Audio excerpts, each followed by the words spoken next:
ସେଇ ଜଗନ୍ନାଥଙ୍କ ଦୟାରେ ମୋ ବେପାର ଏବେ ଟିକେ ଭଲ ଚାଲିଛି। ଆରେ ସାଙ୍ଗମାନେ ସିଗାରେଟ ଟାଣିବ? ହଉ ହଉ ଚାଲେ ଟାଣିଦବା ଟିକେ। ଆରେ ଗଣେଶ ଏଇ ସିଗାରେଟ ଦିଟା ସବୁ ସେଟା ଦେଲୁ।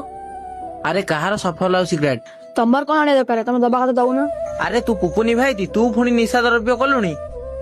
ଆରେ ତମର କଣ ଅଛି? ମୁଁ ତ ପଇସା ଦଉଛି ନଉଛି, ତମର ଏତେ କଥା ଜାଣିବା କଣ ଦରକାର? ନାଇଁ ନାଇଁ ଯା ପଳା, ମୁଁ ଦେଇପାରିବିନି କିଛି। ହଉ ନ ଦେ, ମୋ ଭାଇଟା କିଣୁଛି ରହ। ଭାଇ ଏଇଠି ବସିଛି, ଯାଉଛି ଦୋକାନ କଥା କହିଦେବି। ଭାଇ ଏଟା କଥା କହିବି?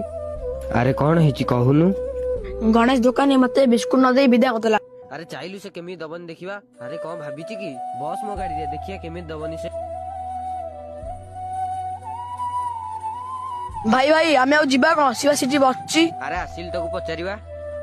ଆରେ ସେ ନିଜକୁ ନିଜେ ଭାବୁଛି କଣ ସାଙ୍ଗ ହେଲା ବୋଲି କଣ କୋଉଠୁ ଆସିଲା? ଆରେ ରହ ସାଙ୍ଗ ପଛରେ କଲ୍ କରୁଛି। ଆରେ ଗଣେଶ, ମୋ ଭାଇ ତତେ ଭିକ ମାଗୁଥିଲା ନା ବାକି ମାଗୁଥିଲା? ତତେ ପଇସା ଦେଇଥିଲା, ତୁ ଜିନିଷ ଦେଇଥାନ୍ତୁ, ତୁ କଣ ଦୋକାନକୁ ତାକୁ ଫେରେଇ ଦେଲୁ? ନାଇଁ ରେ ସାଙ୍ଗ ସେମିତି କଥା ନାହିଁ। ତୋ ଭାଇ ଆସି ମତେ ଖରାପ ବ୍ୟବହାର କରି ସଫଲ ଆଉ ସିଗାରେଟ ମାଗୁଥିଲା। ମୁଁ ତାର ବି ଗୋଟେ ଭାଇ, ମୁଁ ତାକୁ କେମିତି ସଫଲ ଆଉ ସିଗାରେଟ ଟା ଦେଇ ପାରିଥାନ୍ତି? ଆରେ ତତେ କଣ ପାଳି ପୋଷି ବଡ କରିଥିଲି ଏଇ ଦିନ ଦେଖିବା ପାଇଁ? ଭାଇ ମୋର ଭୁଲ ହେଇଯାଇଛି।